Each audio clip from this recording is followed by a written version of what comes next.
السلام علیکم ورحمۃ اللہ وبرکاتہ۔ اعوذ باللہ من الشیطان الرجیم، بسم اللہ الرحمن الرحیم۔ رب اشرح لی صدری ویسر لی امری واحلل عقدۃ من لسانی یفقہوا قولی۔ رب یسر ولا تعسر وتمم بالخیر وبک نستعین، اللہم فقہنا فی الدین، آمین۔ آج کا ہمارا ٹاپک ہے جی ایکسرسائز، ادغام کی ایکسرسائز۔ تو ہم نے ادغام کا پورا چیپٹر کور کر لیا تھا لاسٹ لیکچر میں۔ اس میں کیا تھا کہ ادغام کی اقسام، اس کی جو تھی مثلین، متقاربین، متجانسین، تینوں اقسام ہم نے پڑھ لی۔ ادغام کبیر پڑھ لی، ادغام صغیر پڑھ لیا، اس کی ساری اقسام پڑھ لی۔ تو آج ہم اس کی ایکسرسائز حل کرنے جا رہے ہیں۔ تو سٹارٹ کرتے ہیں، بسم اللہ الرحمن الرحیم۔ سب سے پہلا جو کوسچن ہے ہمارے پاس، ادغام کا لغوی اور اصطلاحی معنی کیا ہے اور اقسام بیان کریں۔ تو یہ یہاں پہ جو وہ پوچھ رہے ہیں نا، تو یہ سٹارٹ والا پوچھ رہے ہیں کہ اس کا لغوی اور اصطلاحی معنی کیا ہے اور اس کا جو ہے وہ کتنی اقسام ہیں وہ آپ نے بتانی ہے۔ تو یہ یہاں پہ ہے جی سٹارٹ میں ادغام، اس کا لغوی معنی یہ ہے جی، لغوی معنی آپ نے بتانا ہے، داخل کرنا، اصطلاحی معنی بتانا ہے، مدغم کو مدغم فی میں اس طرح داخل کرنا کہ دونوں ایک ساتھ ہی مشدد ادا ہوں، اور اس کی اقسام بتانی ہے کہ اس کی دو اقسام ہیں، ادغام کبیر اور ادغام صغیر۔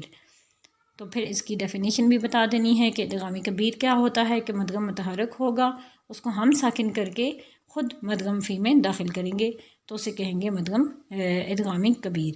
اچھا، تو ساتھ یہ بھی بتانا ہے کہ ادغام کبیر کے صرف 5 ہی کلمات ہیں جو پورے قرآن مجید میں آئے ہیں۔ تو وہ کون سے کلمات ہیں تو وہ بھی آپ نے بتا دینے ہیں۔ نمبر 1 پہ آپ نے بتانا ہے کہ یہ ہے نعم، پھر آپ نے بتانا ہے اتحجنی، پھر آپ نے بتانا ہے لا تأمن، اور پھر 4 پہ ہے مکنی اور تأمرونی۔ تو یہ 5 حروف ہیں، کلمات ہیں، تو یہ آپ نے ان کی بتانی ہے۔ اچھا، اور اس کے ساتھ ساتھ بے شک یہ بھی بتائیں کہ یہ اصل میں ایسے تھے، یہ اصل میں ایسے تھے، اور یہ اصل میں ایسے تھے۔ تو ان 5 کا کلیئر بتا دینا ہے کہ یہاں پہ دیکھیں، جیسے یہ فرسٹ پہ ہے جی ہمارے پاس نعم، تو یہاں پہ یہ دیکھیں یہ متحرک ہے، اس کو ہم خود ساکن کر کے اس میں مدغم کر رہے ہیں، تو اس کے اوپر کیا آ جائے گی یہاں پہ شد، اور اس کو پڑھیں گے نعم، تو اس طریقے سے یہ ہو جائے گا۔ پھر ہے جی آپ نے بتانا ہے کہ ادغام صغیر کیا ہوتا ہے۔ اچھا، اور ساتھ یہ بھی بتا دیجیے گا کہ لا تأمن، یہ جو ابھی ہم نے 5 کلمات میں سے ایک کلمہ پڑھا تھا، ان میں کیا ہوتا ہے کہ 2 وجہیں ہی جائز ہیں۔ وہ کون سی؟ ادغام مع الاشمام اور اظہار مع الروم۔ اور اس طریقے سے آپ نے بتانا ہے کہ ادغام صغیر کی کیا تعریف ہے۔ مدغم پہلے سے ساکن ہوگا اور اس کو ہم مدغم فی میں انٹر کر دیں گے، جیسے قد دخلوا۔ تو چونکہ ادغام کبیر میں کیا پڑھا تھا ہم نے کہ مدغم پہلے سے ساکن نہیں تھا، اس کو وہ متحرک تھا، اس کو ہم نے ساکن کر کے مدغم فی میں داخل کرنا تھا۔ تو یہاں پہ وہ آلریڈی ساکن ہے، اس کو مدغم فی میں جسٹ انٹر کرنا ہوتا ہے۔ اور ایگزامپلس بھی ساتھ دے دی، وہ کون سی ہیں؟ قد دخلوا، یہاں پہ کیا ہے کہ یہاں پہ یہ دیکھیں یہ دال ساکن اور یہاں پہ دال متحرکہ، کیونکہ یہ دیکھیں پہلے سے ساکن ہے، تو یہاں پہ دال دیکھیں پہلے سے ساکن ہے، اور اس کو مدغم فی میں جب انٹر کریں گے تو مدغم فی متحرکہ ہے، اس کو اس میں جسٹ انٹر کرنا ہے، قد دخلوا۔ اچھا جی، تو یہ ہو گیا کوسچن نمبر 1۔ نیکسٹ دیکھتے ہیں جی کوسچن نمبر 2 میں کیا ہے ہمارے پاس ایکسرسائز میں۔ کوسچن نمبر 2 میں ہے ادغام صغیر اور ادغام کبیر کی تعریف بتائیں۔ تو یہ ہم نے ابھی آپ کو بتا دیا، اس میں ادغام صغیر کیا ہے، ادغام کبیر ان کے 5 کلمات کے ساتھ آپ نے پورا بتانا ہے۔ نیکسٹ ہے جی ادغام کبیر کے کلمات کون سے ہیں، کلمات کون سے تھے ہم نے پڑھے تھے، وہ آپ نے بتا دینے ہیں۔ اوپر ہی چلتے ہیں، بتا دیتے ہیں جی آپ کو کہاں سے کہاں تک پورے 5 جو کلمات ہیں وہ کر لینے ہیں۔ یہ ہیں جی ہمارے پاس نعم، تو یہ یہاں سے یہاں تک یہ جو ابھی ہم نے پہلے پڑھ چکے ہیں، 1 2 3 4 and 5۔ نعم اتحجنی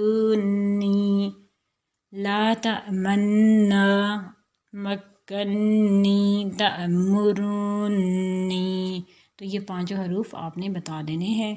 نیکسٹ ہے جی آپ کے پاس جو کوسچن، لا تأمنا کو کتنی طرح پڑھ سکتے ہیں بیان کریں۔ تو یہ آپ نے ابھی پڑھا ہے کہ اس کو 2 طریقوں سے پڑھ سکتے ہیں، میں آپ کو دکھا دیتی ہوں۔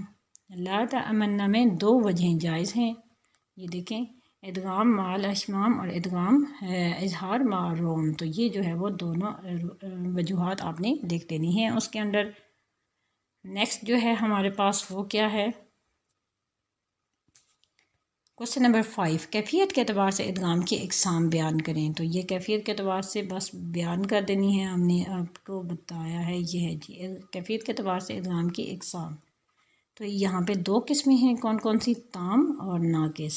تو ان کے بارے میں بتا دینا ہے کہ تام کیا ہوتا ہے کہ مدغم کو مدغم فی میں اس طرح داخل کرنا ہے کہ مدغم کی اپنی کوئی صفت باقی نہیں رہتی، جیسے میں ربی اور قر ربی۔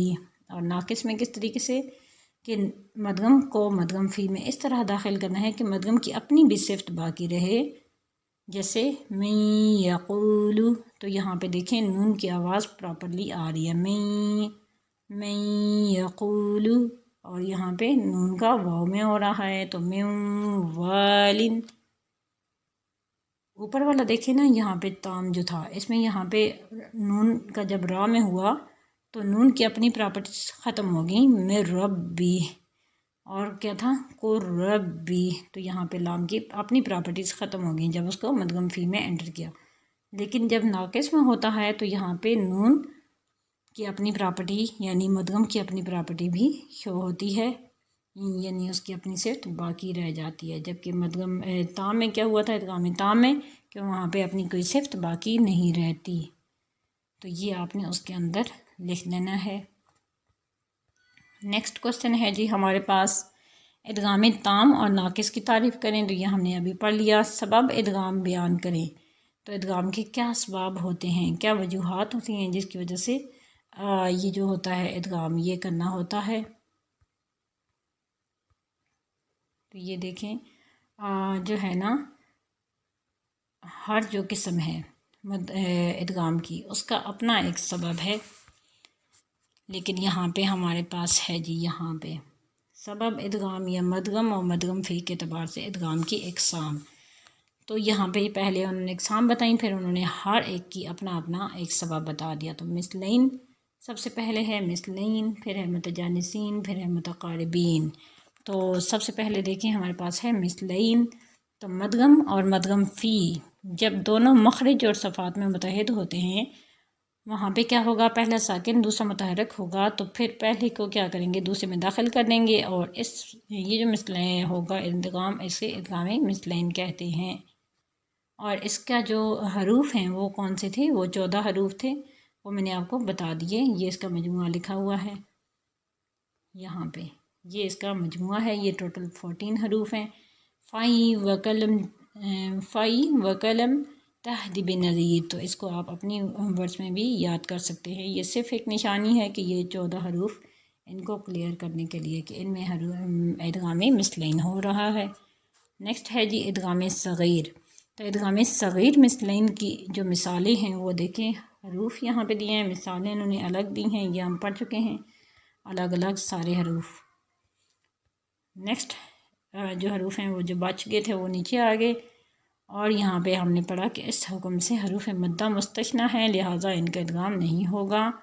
اور متجانسین پھر پڑھی، متجانسین میں کیا پڑھا کہ مدغم اور مدغم فی جب مخرج میں متحد ہوں اور صفات میں مختلف ہوں، یعنی ان کا مخرج کیا ہوگا، وہ صرف سیم ہوگا اور صفات ان کی الگ الگ ہوں گی، پہلا ساکن ہوگا اور دوسرے میں متحرک کر دیں گے، مدغم کر دیں گے، اور جو دوسرا ہوگا وہ متحرک ہوگا، تو پہلے کو دوسرے میں مدغم کر دیں گے یعنی داخل کر دیں گے۔ اچھا، اس کے بھی جو حروف ہیں وہ 7 حروف ہیں، اور وہ کون سے ہیں، وہ ہم آگے پڑھتے ہیں، ان میں سے 6 میں تام ہوا ہے یعنی ادغام تام، اور 1 میں کیا ہوا ہے جی ناقص۔ تو تام کی اگزامپلس دیکھیں، تا کا طا میں، اور پھر تا کا دال میں، اس طریقے سے دال کا طا میں، یہ 3 ہو گئے، دال کا تا میں ہو گیا، دال کا ظا میں، اور سا کا ذال میں، با کا میم میں، تو یہ 6 ہو گئے۔ یلحظ ذالکا اور ارکب معنا میں بطریق شاطبی ادغام اور بطریق جزری ادغام و اظہار دونوں جائز ہیں، ٹھیک ہے، تو یہ کلیئر ہو گیا آپ کو۔ اچھا، اب یہ تام والے تھے، ابھی ہے جی ہمارے پاس ناقص والا جو ایک، وہ ہے جی تو کا تا میں۔ تو اس میں ناقص کیوں ہے، کیونکہ یہاں پہ جو طا ہے اس کی بھی کچھ پراپرٹیز پروناؤنس کی جاتی ہیں. تو یہاں پہ یہ کلیئر ہو گیا آپ کو. پھر ہم نے پڑھی متقاربین. مدغم اور مدغم فی میں جب کیا ہوتا ہے، یہ دونوں قریب المخارج ہوتے ہیں، تو پہلا ساکن اور دوسرا متحرک ہوگا تو پہلے کو دوسرے میں داخل کر دیں گے. اچھا، جیسے میں ربی میں یہاں پہ دیکھیں جو ہے نا نون، اس کو بالکل کلیئر نہیں پڑھا جا رہا، بلکہ میم جو ہے وہ ڈائریکٹ را کے ساتھ اٹیچ ہو رہا ہے. تو چونکہ نون اور را ایک دوسرے کے قریب المخارج حروف ہیں، دونوں حروف طرفیہ میں ہیں، تو اس وجہ سے جو ہے وہ یہاں پہ متقاربین ہو رہا ہے. متقاربین کے مدغم فی حروف کون سے ہیں جی؟ یہ بھی 7 حروف میں ادغام ہوا ہے، یہ والا متقاربین والا، اور 3 میں تام ہوا ہے، 2 میں ناقص اور 2 میں مختلف فی. تو تام والی جو اگزامپلس ہیں وہ یہ دیکھیں، نون کا را میں ہوا ہے، پھر نون کا لام میں، پھر لام کا را میں. تو یہ ہم سارے پہلے پڑھ چکے ہیں. ناقص کی اگزامپلس میں ہم نے پڑھا کہ نون کا واو میں اور نون کا یا میں. اسی طریقے سے ہم نے پڑھا کہ مختلف فی کی اگزامپلس جو ہیں وہ یہ ہیں، قوف کا کاف میں، نون کا میم میں. تو اس حکم سے حروف حلقی مستثنیٰ ہے، ان میں بھی ادغام نہیں ہوتا. تو نیکسٹ دیکھیں جی، مدغم اور مدغم فی کے اعتبار سے ادغام کی اقسام یہ ہم نے پڑھ لیا. اسی طریقے سے مثلین میں کتنے حروف کا ادغام ہوا ہے، تو یہ ہم نے پڑھا ہے کہ 14 حروف کا ہوا ہے، اس کا مجموعہ بھی پڑھ لیا.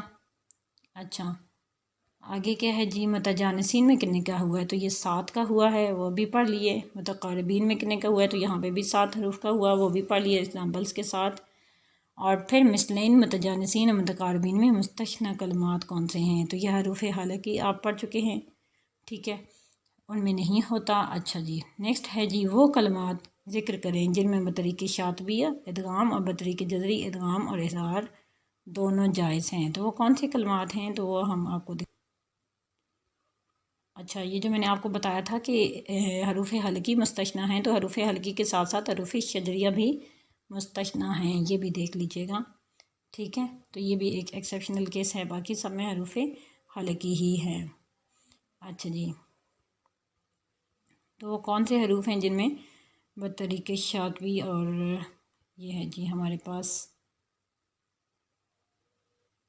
یہ ہے جی، یہ 2 کلمات ہیں ہمارے پاس، یلحظ ذالک اور ارکب معنا. ان میں بطریق شاطبی کیا ہوتا ہے، ادغام ہوتا ہے، اور بطریق جذری کیا ہوتا ہے، ادغام اور اظہار دونوں جائز ہیں، ٹھیک ہے. تو یہ اس کوسچن کا بھی آنسر آپ کو مل گیا.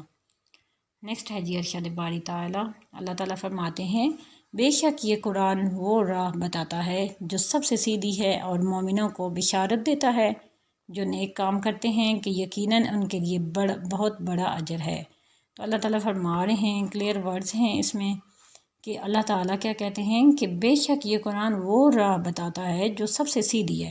جو اس کا کیا مطلب ہے کہ وہ راہ جس میں کوئی شک نہیں ہے، بالکل سیدھی ہے، اور مومنوں کو بشارت دیتا ہے، یعنی مومنوں کو خوشخبریاں دیتا ہے جو کہ نیک کام کرتے ہیں، کہ یقیناً ان کے لیے بہت ہی بڑا اجر ہے. تو بہت بڑا اجر ہے اللہ تعالیٰ نے ان لوگوں کے لیے رکھا ہے جو مومن ہیں. اور قرآن مجید میں ان کے بارے میں بتایا ہے کہ وہ قرآن سیدھی وہ راہ، یہ قرآن وہ راہ ہے جو سب سے سیدھی ہے، ٹھیک ہے. تو یہاں اس دعا کے ساتھ اینڈ کرتے ہیں کہ اللہ تعالیٰ ہمیں بھی قرآن مجید کو صحیح سمجھ کر پڑھنے کی توفیق عطا فرمائیں. جزاک اللہ خیر. یہاں تک ہمارا لیسن کمپلیٹ ہوا. نیکسٹ لیسن انشاءاللہ تعالیٰ نیکسٹ کلاس میں ہوگا. تب تک کے لیے اللہ حافظ. جزاک اللہ خیر. السلام علیکم ورحمۃ اللہ وبرکاتہ. سبحانک اللہم وبحمدک اشہد ان لا الہ الا انت استغفرک واتوب الیک.